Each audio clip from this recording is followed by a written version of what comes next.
Imagine standing on the edge of a cliff, the wind howling, the ground trembling beneath your feet. Below, a chasm stretches endlessly, its darkness swallowing every sound. But it's not the fall that terrifies, it's the leap. What compels someone to step into the unknown, to defy fear itself? This is not just a moment of bravery, it's a canvas where courage paints its masterpiece. Think of the firefighter charging into a burning building, the activist raising their voice in the face of oppression, the artist daring to create what no one else dares to imagine. These are not just acts of defiance, they are the threads that weave the fabric of human progress. What drives them? What ignites that spark within? Courage is not the absence of fear, it's the triumph over it. It's the quiet resolve of a teacher fighting for her students, the unyielding determination of a scientist chasing a cure, the fierce love of a parent shielding their child from harm. Each story is a brushstroke, a testament to the indomitable spirit that defines us.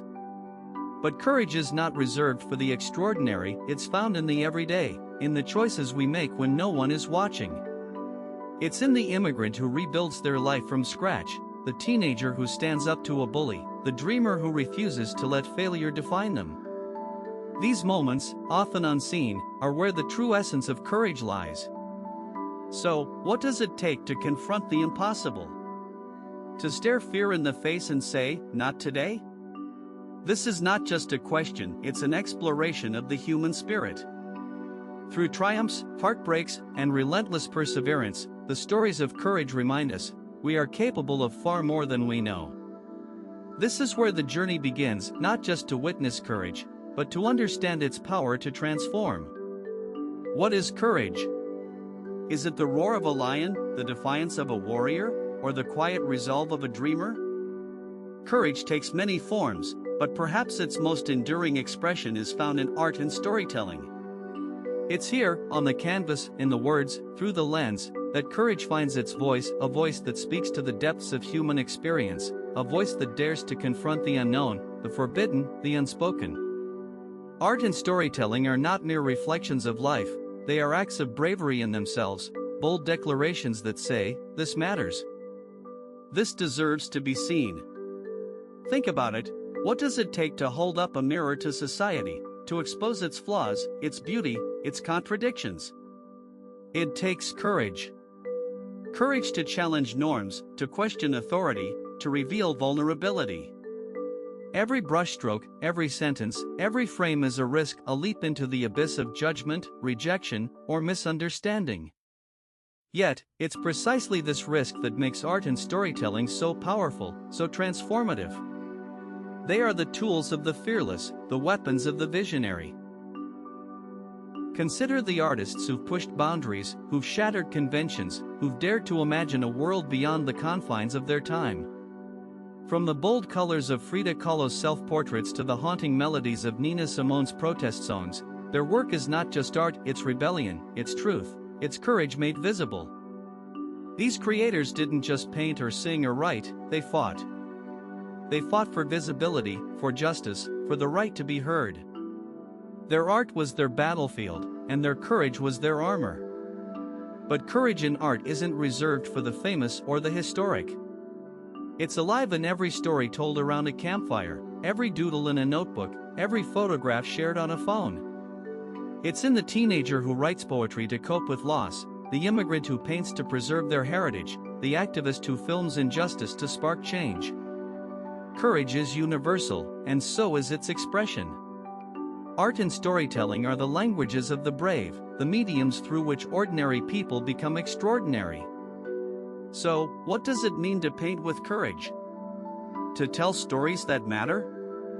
It means to confront fear, to embrace imperfection, to believe in the power of your voice. It means to create not for applause, but for connection, to touch hearts, to ignite minds, to inspire action. The canvas of courage is vast, limitless, waiting for the next fearless mind to leave their mark. What will your mark be?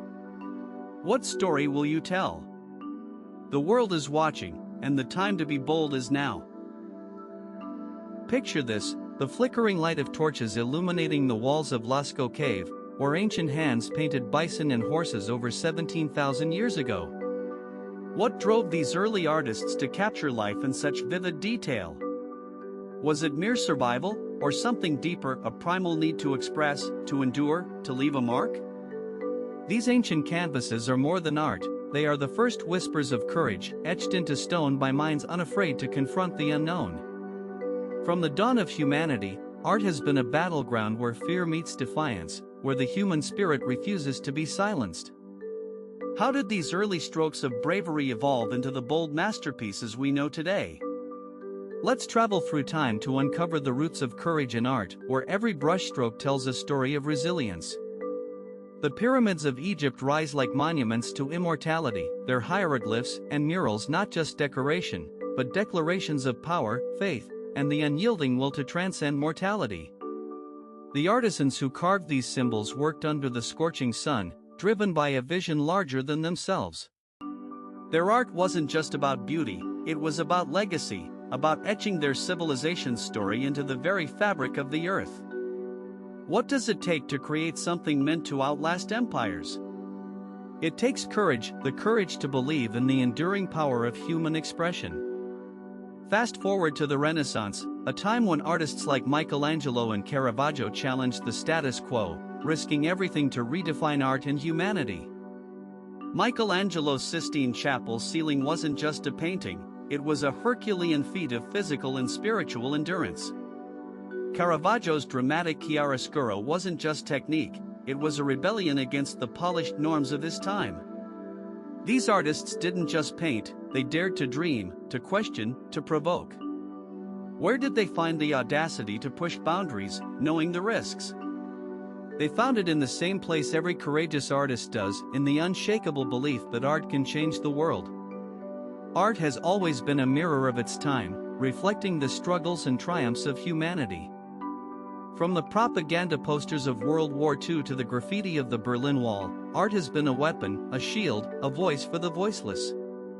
What drives an artist to pick up a brush or a spray can in the face of oppression? It's the same force that has propelled humanity forward since the first cave paintings, the courage to speak truth, to resist, to hope. Art isn't just about what we see, it's about what we feel, what we fight for, and what we refuse to let die. Every stroke of courage leaves a mark, and every mark becomes a part of our collective story. What happens when a voice is silenced? When dissent is crushed under the weight of oppression? This is where art steps in, not as a whisper, but as a roar. For centuries, artists have wielded brushes, chisels, and pens as weapons against tyranny, transforming pain into power, silence into symphony. Art becomes the language of the voiceless, the mirror reflecting the truth regimes try to bury. But how does a painting, a sculpture, or a poem become a tool of resistance? Why does it strike fear into the hearts of dictators? Because art doesn't just speak, it demands to be heard. It lingers, it provokes, it refuses to be erased. From the Soviet Union to apartheid South Africa, from Nazi Germany to modern-day Myanmar, art has been the battlefield where the oppressed reclaim their humanity. It's not just color on canvas, it's courage made visible. Think about it, when words are banned, when protests are quashed, when freedom is chained, what remains? The artist's hand, moving defiantly, creating a world where oppression cannot reach. Consider the Soviet dissidents who smuggled their stories through samizdat, hand-copied manuscripts, passed secretly from person to person. Or the graffiti artists of Iran, who turned Tehran's walls into a canvas of rebellion, risking arrest to declare their defiance. These are not just acts of creativity, they are acts of survival. They are proof that even in the darkest corners of history, the human spirit refuses to be extinguished. How does art achieve this? By bypassing the censors, by speaking directly to the soul. A painting doesn't need a passport. A song doesn't need permission. Art slips through the cracks of oppression, carrying messages of hope, resistance, and unity. It reminds us that even when the body is imprisoned, the mind remains free. Look at the murals of Belfast, where political strife was painted in vivid color. Or the protest anthems of Chile, sung in the streets as Pinochet's regime crumbled. These works didn't just document history, they shaped it. They galvanized movements, united communities, and gave voice to the voiceless. Art is the heartbeat of resistance, pulsing through the veins of every revolution. So, when we look at a piece of art born from oppression, what are we really seeing? We're seeing defiance. We're seeing hope.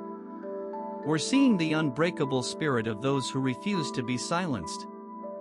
This is not just art, this is survival. This is courage. This is the canvas of humanity's resilience, painted by fearless minds. What does it mean to paint a revolution? To sketch a rebellion? To sculpt a voice for the voiceless? Artists have always been the torchbearers of societal change, their creations not just reflections of the world, but catalysts for transformation. They are the fearless minds who dare to challenge the status quo, to provoke thought, to ignite passion. Their canvases are not mere surfaces, they are battlefields where ideas clash, where emotions erupt, where truths are unveiled.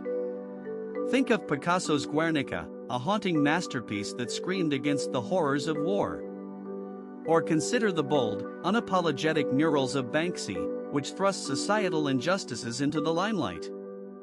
These artists didn't just create art, they created movements, conversations, and legacies that continue to resonate. But what drives them? What compels an individual to pick up a brush, a chisel, or a camera and risk everything to speak truth to power? It's courage, the courage to confront discomfort, to expose vulnerability, to challenge the norm. Courage that doesn't just inspire, but demands action. Courage that transforms silence into a roar. Courage that makes art not just a form of expression, but a weapon of change. And yet, the role of the artist is not just to provoke, but to connect. Their work becomes a mirror, reflecting the collective struggles, hopes, and dreams of humanity. It's in this reflection that we find solidarity, understanding, and the spark for collective action. Artists remind us that change is not just possible, it's inevitable. They show us that every stroke of a brush, every line of a poem, every frame of a film can be a step toward a better world. So, who are these fearless creators? They are the dreamers, the rebels, the visionaries who refuse to be silenced.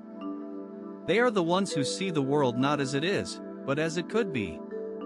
And in their hands, art becomes more than just a medium, it becomes a movement, a revolution, a canvas of courage. What happens when courage meets creativity? What unfolds when an artist dares to expose their deepest fears, their rawest truths, on a canvas, a stage, or a page? This is not just art, it's a psychological earthquake, shaking both the creator and the audience to their core. Courageous art doesn't just exist, it demands to be felt, to be seen, to ignite something within us that we didn't even know was dormant. It's a mirror and a window, reflecting the artist's soul while opening the audience's eyes to new realities, new emotions, new possibilities. The psychological impact of this exchange is profound, a ripple effect that transcends the boundaries of the gallery, the theater, or the book. For the artist, the act of creating courageously is both catharsis and confrontation. It's a battle with their own insecurities, a dance with their fears, and a leap into the unknown. Every brushstroke, every word, every note is a declaration of defiance against silence, against conformity, against the status quo. But this isn't easy. The vulnerability required to create such art is immense, often leaving the artist exposed, raw, and emotionally spent. Yet, it's this very vulnerability that fuels the power of their work, transforming personal pain into universal resonance. The artist's courage becomes a beacon, illuminating the shadows we all carry within. And what of the audience? What happens when we encounter art that doesn't just entertain but challenges, provokes, and unsettles? Courageous art doesn't allow us to remain passive spectators, it pulls us into the fray, forcing us to confront our own fears, biases, and truths. It's a visceral experience, one that can leave us breathless, tearful, or even angry. But this discomfort is transformative. It pushes us to question, to empathize, to grow. The psychological impact is akin to a wake-up call, a jolt that shakes us out of complacency and into a deeper understanding of ourselves and the world around us. This is the alchemy of courageous art. It takes the personal and makes it universal, the private and makes it public, the silent and makes it heard. It's a dialogue between creator and audience, a shared journey through the complexities of the human experience. And in this exchange, something extraordinary happens. Courage becomes contagious. The artist's bravery inspires the audience to confront their own fears, to embrace their own truths, to live more authentically. It's a feedback loop of empowerment, a testament to the transformative power of art. So, what does it mean to create courageously? It means to risk everything, your comfort, your security, your ego, in the pursuit of something greater. It means to trust that your vulnerability will resonate, that your truth will matter, that your courage will spark a fire in others. And for the audience, it means to be willing to engage deeply, to allow yourself to be moved, to let the art change you. This is the psychological impact of courageous art. It doesn't just tell a story, it transforms lives. In the shadow of World War I, amidst the chaos and carnage, a group of artists dared to scream louder than the bombs. The Dada movement wasn't just art, it was rebellion. It was a middle finger to the absurdity of war, to the hypocrisy of society, and to the very notion of what art should be. But who were these artists, and why did they choose to tear down the walls of tradition instead of building upon them? The answer lies in the courage to confront the madness head-on, to create something so radically different that it forced the world to take notice. Dada wasn't just a style, it was a manifesto. And at its heart was one man who embodied its spirit like no other, Marcel Duchamp. Duchamp didn't just challenge the art world, he turned it upside down. His work, Fountain, a porcelain urinal signed or a mutt, wasn't just provocative, it was revolutionary. How could something so mundane be considered art? That was precisely the point. Duchamp wasn't just creating art, he was questioning the very essence of it. He was asking, what gives art its value? Is it the skill, the materials, or the idea behind it? And in doing so, he forced us to confront our own preconceptions. But Duchamp wasn't alone.